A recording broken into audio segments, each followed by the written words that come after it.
গহপুৰ হেডলাইন্সৰ সমূহ দৰ্শকক মই নেনাই স্বাগতম জনাইছোঁ। নিৰ্বাচনলৈ মাজত মাথো কেইটামান দিন বাকী সাজু হৈছে প্ৰত্যেকটো ৰাজনৈতিক দল। অসমৰ জনসাধাৰণৰ মাজত পৰিচিত দুটা দলেই হৈছে বিজেপি দল, কংগ্ৰেছ দল। আৰু বৰ্তমান অসমত দুটা ৰাজনৈতিক দলে আত্মপ্ৰকাশ কৰিছে, সেই দুটা হৈছে ৰাইজৰ দল আৰু অসম জাতীয় পৰিষদ। ৰাইজৰ দলৰ সভাপতি আসনত আছে কৃষক নেতা অখিল গগৈ আৰু অসম জাতীয় পৰিষদৰ সভাপতিৰ আসনত আছে সদৌ অসম ছাত্ৰ সন্থাৰ প্ৰাক্তন সম্পাদক লুৰিণ জ্যোতি গগৈ। ৰাইজৰ দল আৰু এই জাতীয় পৰিষদৰ গঠন হোৱাৰ মূল ভেটি হৈছে বিজেপি দলে যি কা আইন প্ৰণয়ন কৰিছিল, সেই কা আইনক মূল ভেটি হিচাপে লৈ এই দুই দলৰ গঠন হৈছিল। আৰু সময়ত গম পোৱা যাব যে ৰাইজে ৰাজনৈতিক পথাৰত কোনটো দলক বিচাৰে। আৰু আমাৰ আজিৰ বিশেষ অনুষ্ঠানত আমাৰ মাজত উপস্থিত আছে ৰাইজৰ দলৰ গহপুৰ সমষ্টিৰ মুখ্য আহ্বায়ক তথা অধিবক্তা নৱজ্যোতি নেওগ, আৰু মোৰ লগত আছে গহপুৰৰ জ্যেষ্ঠ সাংবাদিক বিশ্বজ্যোতি সেনাপতি। আমি নৱজ্যোতি নেওগৰ লগত বিভিন্ন ধৰণৰ কথা পাতিম। বিশ্বজ্যোতি সেনাপতিয়ে বিভিন্ন ধৰণৰ প্ৰশ্ন কৰিব, আৰু পোনপ্ৰথমে মই মাইক্ৰফোন বিশ্বজ্যোতি সেনাপতিলৈ আগবঢ়াই দিছোঁ। ধন্যবাদ নেনা। গহপুৰ হেডলাইন্সৰ সকলো দৰ্শকক আমি পুনৰবাৰ স্বাগত জনাইছোঁ আমাৰ পলিটিক্স নামৰ এই জনপ্ৰিয় অনুষ্ঠানটোলৈ। ইতিমধ্যে আমি চিনাকি কৰি দিলোঁ ৰাইজৰ দলৰ গহপুৰ সমষ্টিৰ আহ্বায়ক নৱজ্যোতি নেওগক। নৱজ্যোতি, সময় নষ্ট নকৰোঁ, পোনে পোনে কৈছে নৱজ্যোতি নহয় জানো, আজি বহু প্ৰশ্ন কৰিবলগীয়া আছে আপোনাক ৰাজনীতিৰ ক্ষেত্ৰখনৰ কথালৈ। মই প্ৰথমতে সুধিছোঁ, কি প্ৰয়োজন আছিল আপুনি ৰাজনীতিলৈ অহাৰ? আপুনি পেছাত এজন এডভকেট আছিলে, জনপ্ৰিয় এডভকেট, কি প্ৰয়োজন আছিল ৰাজনীতিলৈ অহাৰ? ঠিকেই প্ৰশ্ন কৰিছে। ৰাজনীতিলৈ অহাৰ বহুকেইটা কাৰণ আছে। প্ৰথম কথা হ'ল, আমি ৰাজনীতিৰ পৰা আঁতৰাই থাকি লাভ নাই, প্ৰথম কথা। দ্বিতীয় কথা হ'ল, আমি ৰাইজৰ সেৱাৰ কৰিবৰ হেতু আমি ৰাজনীতি পথাৰত বহি দিছোঁ। আপোনালোকে গম পাইছে মই এজন অধিবক্তা, গতিকে অধিবক্তা হৈ মই ৰাজনীতি পথাৰত আহিছোঁ। এটা কাৰণেই আহিছোঁ, ৰাইজৰ সেৱা কৰিবৰ কাৰণে। এটা নিৰ্দিষ্ট প্লেটফৰ্ম লাগে ৰাইজৰ সেৱা কৰিবৰ কাৰণে। আৰু শেষত দেখা পালোঁ আমাৰ নতুনকৈ আঞ্চলিকতা দল, ৰাইজৰ দল গঠন হৈছে। আৰু ৰাইজৰ দলৰ মুখ্য আহ্বায়ক হিচাপে আমাক দায়িত্বভাৰ অৰ্পণ কৰিছে। আৰু এই ৰাইজৰ দলৰ জৰিয়তে আমি গহপুৰত লগতে অসমত ৰাইজৰ সেৱা আগবঢ়াই যাম বুলি আমি ৰাজনীতি পথাৰত বহি দিছোঁ। আৰু তিনি নম্বৰ কথা হ'ল, আমাৰ লক্ষ্য হৈছে আমি ৰাজনৈতিক যিটো ছিষ্টেম, সেই ছিষ্টেমটো সলনি কৰাৰ কিছু মানসেৰে আমি ৰাজনৈতিক পথাৰত বহি দিছোঁ। আপোনালোকে দেখা পাইছে ৰাজনৈতিক আজিৰ তাৰিখত যিটো বাতাবৰণ, সেই বাতাবৰণে আমাৰ মানুহখিনিক, সাধাৰণ ৰাইজক ব্যতিগ্ৰস্ত কৰিছে। কিয়নো আমাৰ যিটো ৰাজনৈতিক ছিষ্টেম, সেই ছিষ্টেমটো অলপ সলনি কৰাৰ প্ৰয়োজন আছে। আপোনালোকে চাওক, আমাৰ কিছুমান মানুহে ৰাজনীতি বুলি ক'লে ধনৱন্ত, যাৰ টকা পইচা আছে, তেনেকুৱা ধৰণৰ মানুহকে গুৰুত্ব দিয়ে। আমাৰ সাধাৰণ ৰাইজৰ দলৰ আমাৰ টকা পইচা আমি বেছি গুৰুত্ব দিয়া নাই। আপুনি চাওক কেনেকুৱা টকা পইচা গুৰুত্ব আহে। এজন MLA কেণ্ডিডেট, তেওঁ মান্থলি তেওঁ চেলাৰী ইনকাম মিনিমাম 1 লাখ টকা, এবছৰত 12 লাখ টকা, আৰু 5 বছৰ হ'ব তেখেতৰ ইনকাম 60 লাখ টকা। গতিকে 60 লাখ টকাৰ ইনকাম কৰা এজন বিধায়কে ইলেকশ্যনৰ নামত, ইলেকশ্যনৰ আগত যদি 5 কোটি টকা তেখেতে খৰচ কৰে, গতিকে তেওঁ বিধায়ক হৈ যোৱাৰ পিছত তেওঁ দুৰ্নীতি কৰিবই। সেয়েহে আমি যিটো ৰাজনৈতিক নিৰ্বাচনত আমাৰ খৰচৰ পৰিমাণটো আমি কমাব লাগিব। আৰু কমাই আমি বিধায়কজন জিকাৰ পিছত তেওঁ নিজৰ ইনকামটোৰ ওপৰত গুৰুত্ব ৰাখি তেখেতে ৰাইজৰ সেৱা কৰিব। আৰু তেতিয়া দুৰ্নীতি, ভ্ৰষ্টাচাৰ, এনেকুৱা ধৰণৰ যিবিলাক প্ৰথা, সেইবিলাক নাইকিয়া হ'ব। আৰু সেইকাৰণে আমি ৰাজনৈতিক পথাৰত বহি দিছোঁ। হয়, ইতিমধ্যে আপুনি কৈছে দুৰ্নীতিৰ কথা আপুনি ক'লে, মই এই বিষয়ে পিছলৈ যাম, কিন্তু তাৰ পূৰ্বে মই আপোনাৰ পৰা আৰু এটা কথা জানিব বিচাৰিম। আপুনি যিহেতু আমাৰ মনত থকাত আপুনি গহপুৰ হেডলাইন্সতে আপৰ হৈ পেলাই আপ দলটো হৈ আপোনালোকে আচলতে আহ্বায়ক হিচাপে আপুনি বহুখিনি আমাৰ এটা ইণ্টাৰভিউ দিছিলে। আপুনি আপ দলটো কিয় এৰিলে? আপ দলটো ৰাইজৰ দলক কিয় আপুনি বাছি ল'লে পুনৰ? আচলতে আপোনালোকে, মই ইতিমধ্যে কৈছোঁ, মই এজন অধিবক্তা। আজি 10 বছৰে মই অধিবক্তা হিচাপে কাম কৰি আহিছোঁ। এই 10 বছৰত মই বহুতখিনি আইনী বিভিন্ন দিশত মই যিখিনি জ্ঞান ল'ব লাগে সেইখিনি জ্ঞান লৈছোঁ। লোৱাৰ লগতে মোৰ এটা ইচ্ছা আছিল যে ৰাইজৰ সেৱা কৰিবৰ কাৰণে, আৰু সেইটো কাৰণে আম আদমি পাৰ্টীৰ এটা প্লেটফৰ্ম পাইছিলোঁ ৰাইজৰ সেৱা কৰিবৰ কাৰণে। আৰু তাৰ জৰিয়তে আমি গহপুৰত আম আদমি পাৰ্টীয়ে নিৰ্বাচনত প্ৰতিদ্বন্দ্বিতা কৰিব জোখাৰে আমি সাংগঠনিক ভেটিটো সুদৃঢ় কৰিছিলোঁ। এতিয়া কথা হ'ল, আমি আম আদমি পাৰ্টীৰ জৰিয়তে যেতিয়া গহপুৰৰ চুকে কোণে ঘূৰিছিলোঁ তেতিয়া দেখা পাইছিলোঁ গহপুৰত আঞ্চলিকতা শক্তি আৰু জাতীয়তাবোধ থকা ব্যক্তি বহুত আছে। বৰঞ্চ মই নিজে এজন জাতীয়তাবাদী আৰু আঞ্চলিকতাবাদী ব্যক্তি, আৰু এটা সময়ত ছাত্ৰ জীৱনত মই সদৌ অসম ছাত্ৰ সন্থাৰ কৰ্মকৰ্তা হিচাপেও বিভিন্ন দায়িত্বত আছিলোঁ। গতিকে দেখা পালোঁ যে গহপুৰত বা অসমত বৰ্তমান আঞ্চলিক দলৰ এটা গুৰুত্ব আছে। আৰু আপোনালোকে দেখা পাইছে ৰাষ্ট্ৰীয় যিকেইটা দল বিজেপিয়ে হওক কংগ্ৰেছেই হওক তেওঁলোকৰ যিখিনি নীতি সেই নীতিয়ে আমাৰ এতিয়া অসমক বহুত ক্ষেত্ৰত পিছুৱাই নিছে। আৰু সেয়ে আমি নিজৰ স্বাভিমান নিজৰ স্বজাতিৰ কাৰণে আমি মাত মাতিব হ'লে আমি ৰাইজৰ দলৰ নিচিনা এটা দলত আমি যোগদান কৰাটো আমাৰ নিশ্চয় প্ৰয়োজনীয়তা অনুভৱ কৰি আমি ৰাইজৰ দলত যোগদান কৰিলোঁ। আৰু এইখিনিতে এটা কথা কওঁ, ৰাইজৰ দলটো গঠন হৈছে 70টা সংগঠনৰ জাতীয় সংগঠনৰ ঔৰসত জন্মগ্ৰহণ কৰিছে, আৰু আমাৰ এই দলটোৰ নেতৃত্ব দিছে আমাৰ অতিকে শ্ৰদ্ধাৰ অখিল গগৈদেৱে। তেখেত আপোনালোকে গম পাইছে হাজাৰ হাজাৰ মানুহে কা আন্দোলন কৰিলে, কিন্তু তেওঁহে আজি জেলত থাকিবলগীয়া হৈছে। গতিকে আমাৰ যিবিলাক প্ৰতিবাদী কণ্ঠ, আমাৰ যিবিলাক প্ৰতিবাদ, সেই প্ৰতিবাদ আমি অৰাজনৈতিকভাৱে থাকি সমাধান কৰাতকৈ আমি ৰাজনৈতিক প্ৰেক্ষাপটত আহি আমি সেই আমাৰ যিখিনি জাতীয় সমস্যা সেই সমস্যাখিনি সমাধান কৰিবৰ কাৰণে আমাৰ ৰাইজৰ দলটো গঠন হ'ল, আৰু আমিও তাৰ অংশীদাৰ হ'বলৈ পাই আমি সৌভাগ্য অনুভৱ কৰিছোঁ। আৰু সেই ধন্যবাদ। আৰু এটা আচলতে প্ৰশ্ন এটা আৰু এটা উত্থাপন হ'ব যে আপুনি যিহেতু দায়িত্বভাৰ ল'লে গহপুৰ সমষ্টিৰ আহ্বায়ক হিচাপে, আপোনালোকে যিহেতু ৰাইজৰ দলটো একেবাৰে নতুন নৱজাতক বুলি ক'ব লাগিব, এই ৰাইজৰ দলটোৱে ৰাইজৰ মাজত সোমাবলৈ কি পৰিকল্পনা লৈছে, কি কাৰ্যপন্থা আছে হাতত আপোনালোকৰ? আচলতে চাওক, আপোনালোকে গম পাই বা ৰাইজে গম পাইছে আঞ্চলিক দলৰ অবিহনে অসমৰ কেতিয়াও সমস্যা সমাধান নহয়। 1985 চনৰ পৰাই আঞ্চলিকতা দলৰ এটা গুৰুত্ব আছে, কিন্তু কালক্ৰমত আঞ্চলিক দল অসম গণ পৰিষদ ৰাষ্ট্ৰীয় দলৰ লগত চামিল হৈ তেওঁলোকৰ নিজৰ যি স্বাভিমান নিজৰ যি নীতি আদৰ্শ বিসৰ্জন দিলে। কিন্তু আজিৰ তাৰিখত আঞ্চলিক দলৰ জাতীয়তাবোধৰ গুৰুত্ব আহি পৰিছে। আপোনালোকে চাওক, আজি কা আনিলে, অসম বিৰোধী এখন আইন আনিছে, অবৈধ বাংলাদেশীৰ কাৰণে আমাৰ কি হৈছিলে, অসম চুক্তি ৰূপায়ণ হৈছিলে। কিন্তু সেই অসম চুক্তিৰ নামত গঠন হোৱা অসম গণ পৰিষদে ভাৰতীয় জনতা পাৰ্টীৰ লগত লগ লাগি ৰাষ্ট্ৰীয় যি নীতি পালন কৰিলে, তেওঁলোকৰ লগত লগ লাগি আমাৰ কাখন আজি অসমত বলবৎ কৰিব গৈ আছে। গতিকে আমাৰ এটা স্পষ্ট যে আমি কা কোনো পধ্যে নামানো, আৰু আমি কা কেতিয়াও অসমত প্ৰযোজ্য হ'ব নিদিওঁ।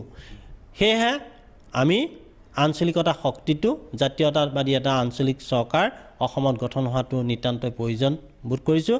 আৰু আজি তাৰিখত ৰাইজৰ দলে অসমৰ ইমূৰৰ পৰা সিমূৰলৈ ৰাইজৰ মাজত সোমাবলৈ সক্ষম হৈছে।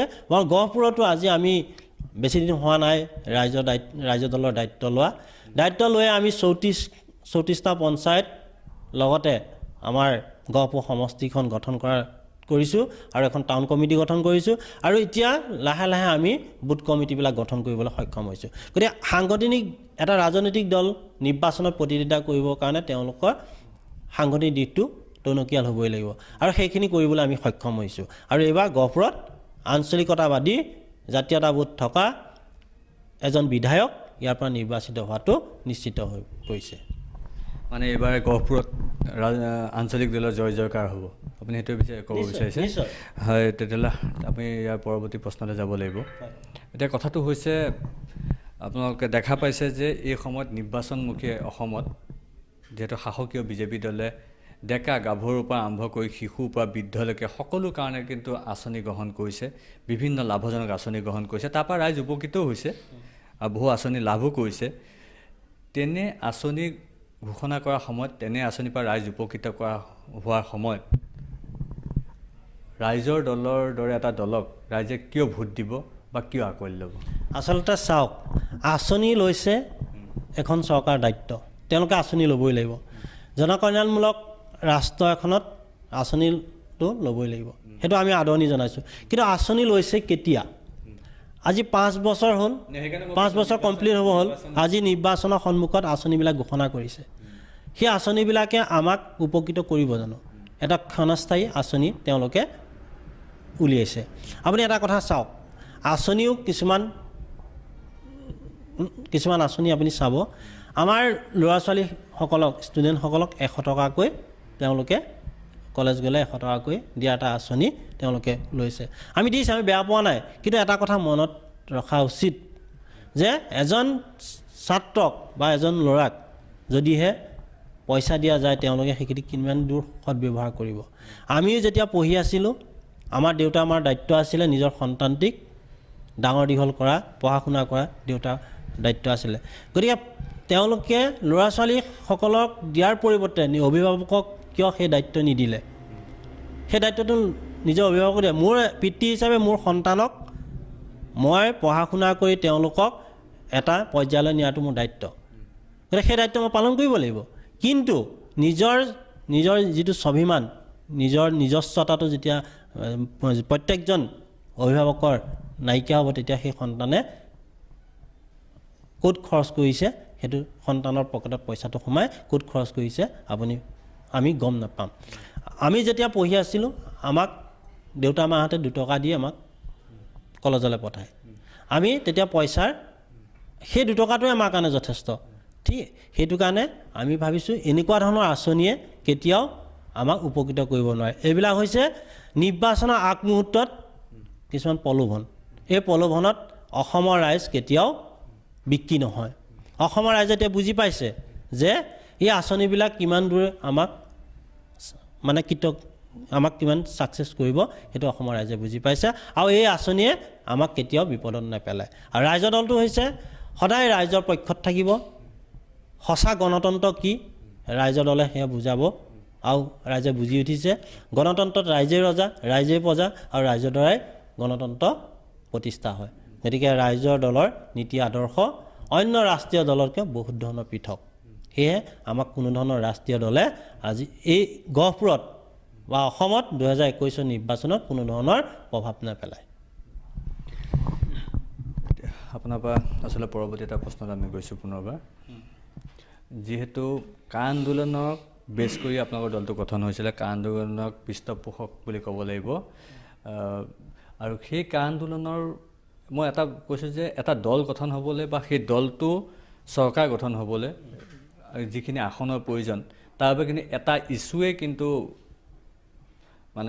এটা ইছ্যুৰ কাৰণে কেতিয়াও হ'ব নোৱাৰে। সেইটো ইতিমধ্যে প্ৰমাণ হৈ গৈছে। তাৰ কাৰণে যিহেতু কা আন্দোলনক বেছ কৰি দলটো গঠন হ'ল, তেতিয়াহ'লে আপোনালোকৰ কা আন্দোলনক বেছ কৰি কৰা দলটোৰ এটা ইছ্যুক লৈ পেলাই যেন ৰাইজে ভোট দিব বা আপোনালোকৰ চৰকাৰ গঠন কৰিব পাৰিব? নহয়, আমি অসমৰ ৰাইজক এইটোৱে আশ্বস্ত কৰিব পাৰোঁ, কেৱল কা আন্দোলনৰ জৰিয়তে ৰাইজৰ দল গঠন হোৱা নাই। হয়, কা আন্দোলনটো আমাৰ মুখ্য আৰু প্ৰধান আমাৰ এটা লক্ষ্য যে কা অসমত বাতিল হ'বই লাগিব।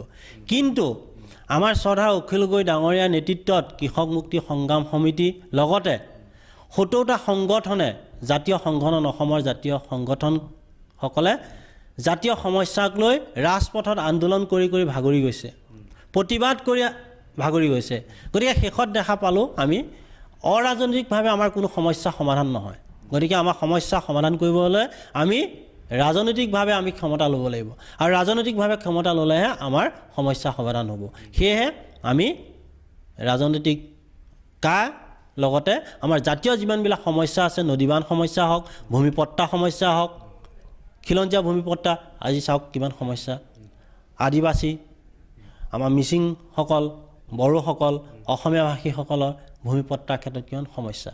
গতিকে সেই সমস্যাবিলাক আমি জাতীয় সমস্যা হিচাপে লৈ আমি ৰাজনৈতিক দিশত আগবাঢ়িছোঁ গতিকে তাৰ লগতে আমাৰ কাৰখন হৈছে মুখ্য গতিকে কাৰ আমাৰ বাতিল হ'বই লাগিব যিহেতু এটা বস্তু দেখা গৈছে যে অসমত বহুকেইটা আঞ্চলিক দল গঠন হ'ল বহু আঞ্চলিক দল গঠন হোৱাৰ পিছত আঞ্চলিক দলৰ বুকুচাত উঠি ৰাইজৰ আৱেগ অনুভূতিক খেলা কৰি পেলাই শাসনৰ বাঘ জুৰি ল'লে কিন্তু পৰৱৰ্তী পৰ্যায়ত দেখা গ'ল যে সেই নেতাবিলাকে বিজেপি বা কংগ্ৰেছৰ নিচিনা ৰাষ্ট্ৰীয় দললৈ গুচি গ'ল আৰু আপোনালোকৰ দলৰ ক্ষেত্ৰতো তেনেকৈ হ'ব নিশ্চয়কৈ আপোনালোকৰ দলে এতিয়া শাসন ল'ব আপুনি যেনেকৈ কৈছে বা শাসনভাৰ ল'লে তাৰপিছত আপোনালোকৰ দলৰ নেতাওতো গুচি যাব বিজেপি বা কংগ্ৰেছলৈ ৰাইজৰ আস্থা আৰু আশা আকাংক্ষাবিলাক কি হ'ব এটা কথা কওঁ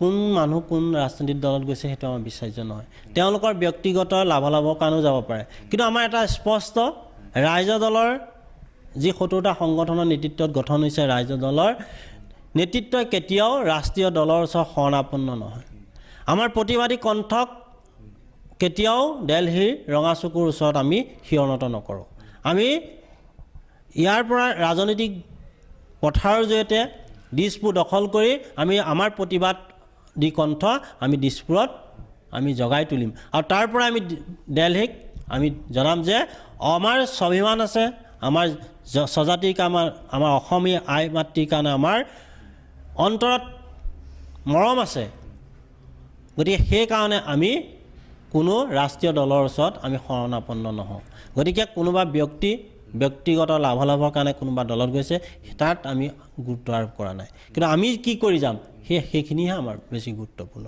গতিকে আমি ভাবোঁ ৰাইজৰ দলৰ নেতৃত্বই সদায় অসমীয়া আইৰ কাৰণে মাত মাতি যাব আৰু অসমীয়া জাতিৰ হকে মাত মাতি যাব মোৰ সহযোগী আছে নীনা আছে মই নীনাক যেহেতু নেওগক প্ৰশ্ন কৰিবলৈ মই ক'ম নেওৰ লগত কথা পাতিব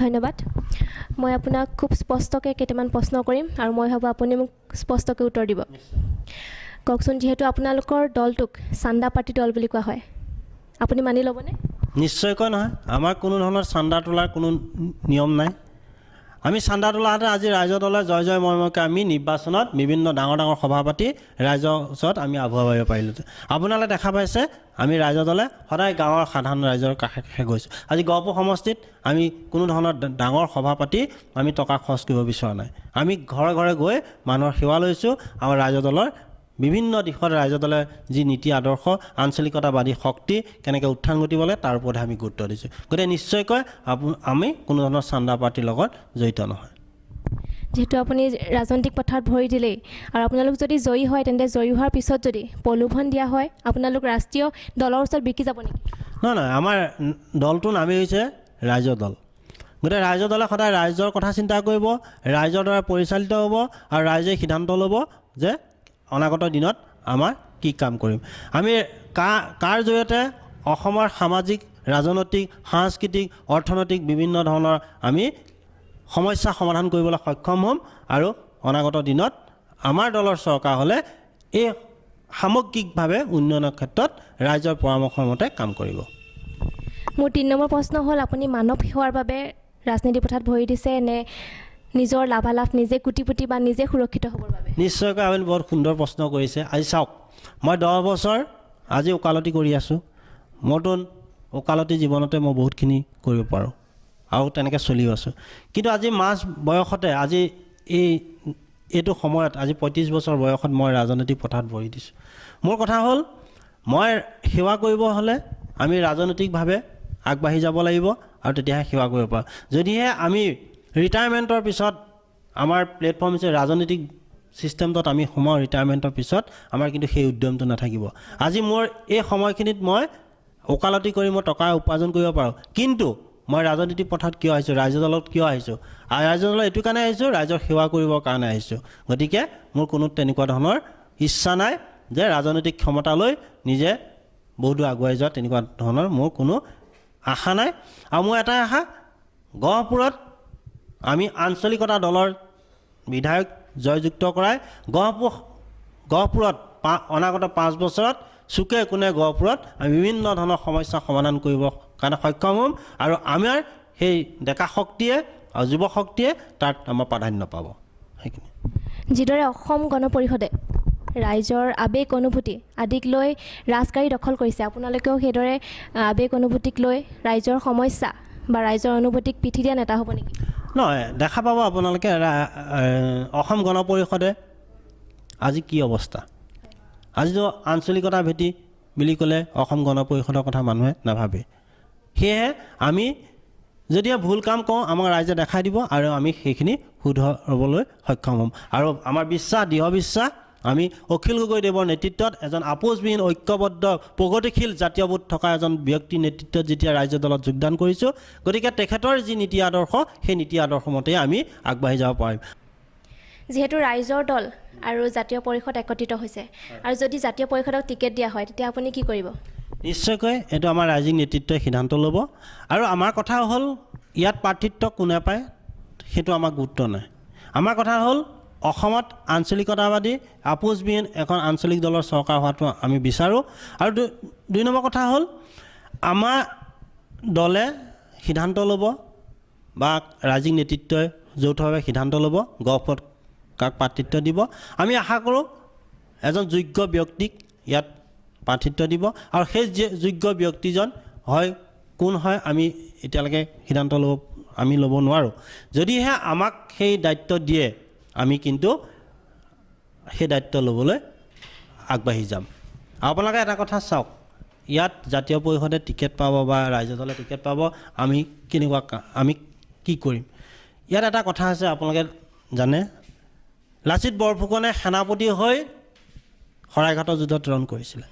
আমি আঞ্চলিক দলৰ আপোচবিহীন প্ৰগতিশীল জাতীয়তাবোধ থকা চৰকাৰ গঠন কৰিবলৈ আমি এজন সেনাপতি হ'ব লাগিব।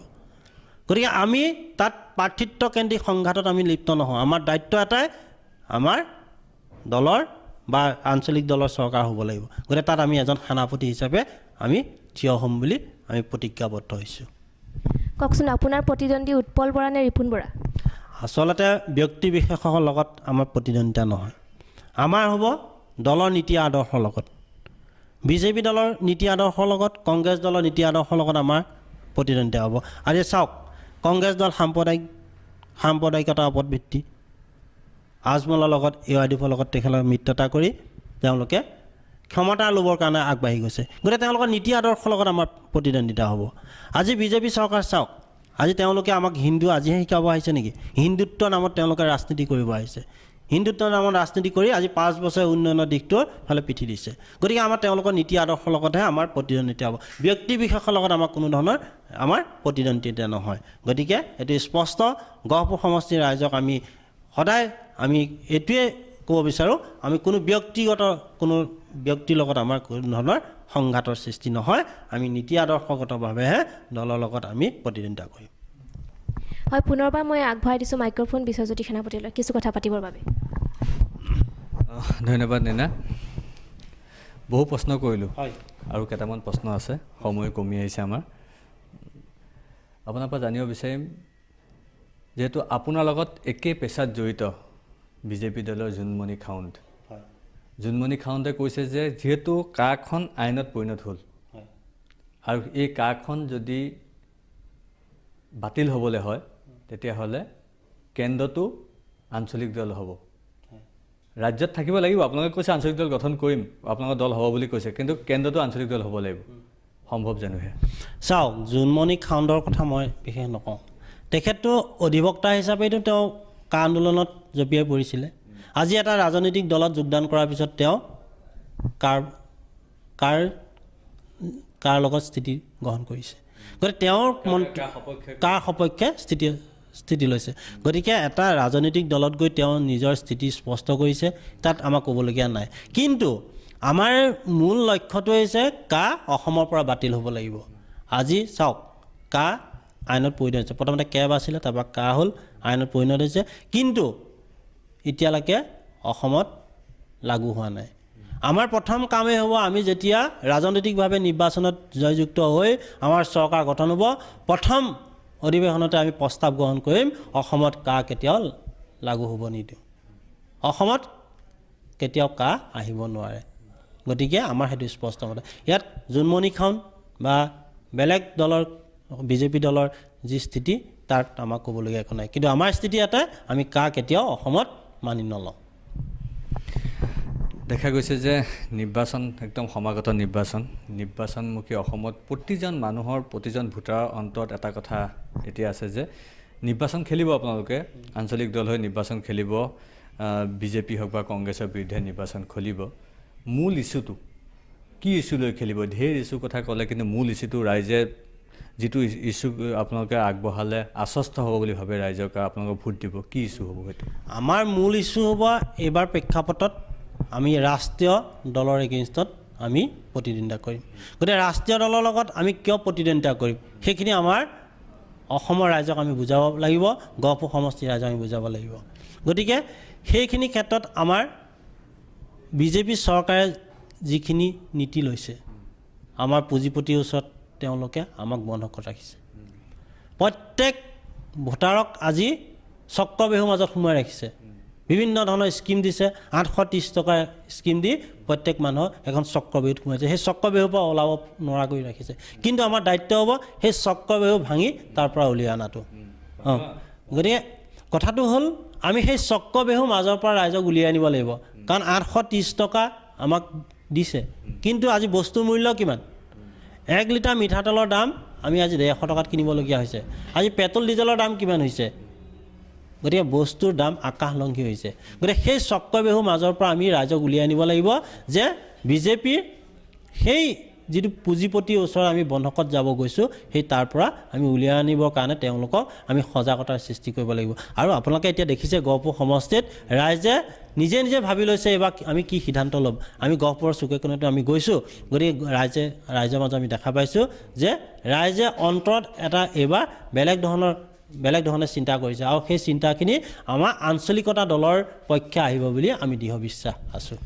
নিৰ্বাচন আহি আছে আচলতে নিৰ্বাচনটো স্পষ্ট হৈ পৰিব ৰাইজে আঞ্চলিকতাবাদৰ লগত থাকিব নে ৰাষ্ট্ৰীয় শক্তিৰ লগত দলৰ লগত থাকিব কিন্তু উদ্দেশ্য এটাই হ'ব ৰাইজৰ উন্নয়ন হোৱা দেশখনৰ উন্নয়ন হোৱা আৰু ৰাইজৰ উন্নয়ন হোৱা আপোনালোকৰ ৰাইজৰ দলৰ আগন্তুক পৰিকল্পনাসমূহ কি থাকিব কেনেদৰে দলটোক আগবঢ়াই নিব কিন্তু আপোনালোকে যিহেতু মাত্ৰ 6টা মাহ হৈছে 6মহীয়া এটা শিশু বুলি ক'ব লাগিব দলে ৰাজনীতিৰ পথাৰখনলৈ আহিলে নিৰ্বাচনত অৱতীৰ্ণ হ'ব কি বিশেষ মানে আঁচনি বা কি বিশেষ পন্থালৈ আপুনি আগবাঢ়ি যাব মই আগতে কৈছোঁ 70টা সংগঠনৰ ঔৰসত জাতীয় সংগঠনৰ ঔৰসত জন্ম হৈছে এটা সন্তান এই সন্তানটোক ডাঙৰ দীঘল কৰা লালিত পালিত কৰাৰ দায়িত্ব আমাৰ অসমৰ প্ৰত্যেকজন ব্যক্তি আঞ্চলিকতাবাদী প্ৰত্যেকজন ব্যক্তিৰ দায়িত্ব আৰু সেইখিনিক লৈ আমি ৰাইজৰ মাজত সোমাই যাম আৰু আমাৰ উন্নয়নমূলক কাম থাকিব আমি কোনো ব্যক্তিক বা কোনো মানুহক আমি আক্ৰমণ কৰি আমি ৰাজনৈতিক দিশত আগবঢ়াই নাযাওঁ আমাৰ কাম হ'ব আমি উন্নয়ন কৰা আমাৰ কাম হ'ব দুখীয়া ৰাইজক ভূমিপট্টা দিয়া কৃষকক জলসিঞ্চনৰ ব্যৱস্থা কৰা যাতে বছৰত 2টা বা 3টা খেতি কৰিব পৰাকৈ তেওঁলোকক পানী যোগানৰ ব্যৱস্থা কৰা দুখীয়া মানুহক ঘৰ প্ৰদান কৰা দুখীয়া ল'ৰা ছোৱালীক ভালদৰে শিক্ষা দিবৰ পৰা এটা বাতাবৰণ সৃষ্টি কৰা গাঁৱত বা চহৰত আমি বিনামূলীয়া কাৰেণ্টৰ ব্যৱস্থা কৰা গতিকে তেনেকুৱা ধৰণৰ আমি দুখীয়া ৰাইজৰ কাৰণে আমি কিছুমান উন্নয়নমূলক কাম কৰি যাম আৰু আমাৰ কথাটো হৈছে আমি ৰাইজৰ দল গতিকে ৰাইজৰ হকেহে কাম কৰিম ইয়াত কোনো ব্যক্তি বিশেষৰ লগত আমাৰ ইয়াত কোনো জড়িত নহয় গতিকে ৰাইজে যি সিদ্ধান্ত ল'ব অনাগত দিনত সেই ৰাইজৰ মতে আমি কাম কৰি যাম আমি আহি অনুষ্ঠানক শেষৰ পৰ্যায়ত পাইছোঁ অন্তিমটো প্ৰশ্ন যিটো প্ৰশ্ন আচলতে শাসকীয় দলে আপোনালোকক যি কা আন্দোলনকাৰীসকলক সুধি আছে মই সেইটো প্ৰশ্নকে আপোনালোকক সুধিবলৈ লৈছোঁ শাসকীয় দলৰ নেতা মন্ত্ৰী সকলোৱে ৰাজনীতি যিবোৰ সভা সমিতি হয় তাত আপোনালোকক প্ৰশ্ন কৰে যে যিসকলে কাক বিৰোধিতা কৰিছিলে যিসকলে কাক বিৰোধিতা কৰা দল সংগঠনসমূহ প্ৰশ্ন কৰে যে কাখন যিহেতু ইতিমধ্যে প্ৰযোজ্য হৈছে প্ৰযোজ্য হোৱাৰ পিছত এজনো বাংলাদেশীক অসমত কোন জেগাত স্থাপন মানে আহি পেলাই প্ৰতিষ্ঠা কৰিছে বা তেওঁলোকক বহিবলৈ দিছে সেইটো দেখুৱাই দিবলৈ আপোনালোকক মানে চেলেঞ্জ কৰে কি কয় আচলতে তেওঁলোকে অসমৰ ৰাইজক বিপথে পৰিচালিত কৰিছে আজি তাৰিখত অসমত কাখন প্ৰযোজ্য হোৱাই নাই যদিহে কা প্ৰযোজ্য হয় অসমৰ ভিতৰত থকা যিমানখিনি ৰিফিউজি আছে সেইখিনি সম্পূৰ্ণ ভাৰতৰ নাগৰিকত্ব পাব আৰু লগতে যিখিনি NRCত আমাৰ 19 লাখ বাংলাদেশী বা 19 লাখ মানুহৰ যিখিনি নাম আছে তাৰে 14 লাখ অবৈধ বাংলাদেশী আমাৰ হিন্দু বঙালী ভাষিক যিখিনি অবৈধ তেওঁলোকে ভাৰতৰ নাগৰিকত্ব পাব গতিকে সেইখিনি নাগৰিকত্ব পোৱাৰ পিছত অসমৰ এটা বৃহৎ ধৰণৰ এটা জনগাঁথনি হ'ব সেই জনগাঁথনিয়ে অসমৰ ভাষা অসমৰ সংস্কৃতি অসমীয়া জাতীয় যিখিনি জাতীয় সমস্যা তাত বিভিন্ন ধৰণৰ আৰু সমস্যাৰ সৃষ্টি কৰিব গতিকে অসমৰ ভাষা সংস্কৃতি ৰক্ষা কৰিবৰ কাৰণে আমি কেতিয়াও অসমত প্ৰযোজ্য হ'ব নিদিওঁ আৰু 2 নম্বৰ আপুনি কোৱা প্ৰশ্নটোত যে তেওঁলোকে অসমৰ ৰাইজক এতিয়া আভুৱা ভাৰি আছে কাৰণ এতিয়ালৈকে অসমত অফিচিয়েলি প্ৰযোজ্য হোৱাই নাই গতিকে আমি ভাবোঁ সেই আহিলে অসমৰ সমস্যা আৰু বহুগুণে পৰিৱৰ্তন ধন্যবাদ জনাইছোঁ বহু মূল্যৱান সময় আপুনি আমাক দিলে আৰু সকলো দৰ্শককো ধন্যবাদ এটা কথা ক'ব বিচাৰিছোঁ আমাৰ অখিল গগৈ ডাঙৰীয়া জেলত ভৰাই ৰাখিছে কিন্তু তেখেতৰ চিন্তা ভাৱনা তেখেতৰ কিন্তু জেলত ৰাখিব পৰা নাই তেখেতক শাৰীৰিকভাৱেহে জেলত ৰাখিছে কিন্তু এইটো স্পষ্ট আমি তেখেত জেলত থাকিলেও আমি ৰাইজৰ দলৰ নীতি আদৰ্শ লৈ এখন আপোচবিহীন ঐক্যবদ্ধ প্ৰগতিশীল আঞ্চলিক দলৰ চৰকাৰ গঠন কৰিবলৈ সক্ষম হ'ম তেখেতৰ যি চিন্তা ভাৱনা সেইখিনি আমি অসমৰ ইমূৰৰ পৰা সিমূৰলৈ আমি প্ৰভাৱিত কৰিবৰ কাৰণে সক্ষম হ'ম পুনৰবাৰ ধন্যবাদ জনাইছোঁ আপোনাৰ মূল্যৱান সময়খিনি আমাক দিয়াৰ বাবে আৰু লগতে গহপুৰ হেডলাইন্সৰ সকলো দৰ্শকক ধন্যবাদ জনাইছোঁ ইমান সময় আমাৰ লগত থকাৰ বাবে আৰু আমি আজি গহপুৰ হেডলাইন্সৰ জনপ্ৰিয় অনুষ্ঠান পলিটিক্সৰ পৰা বিদায় মাগিছোঁ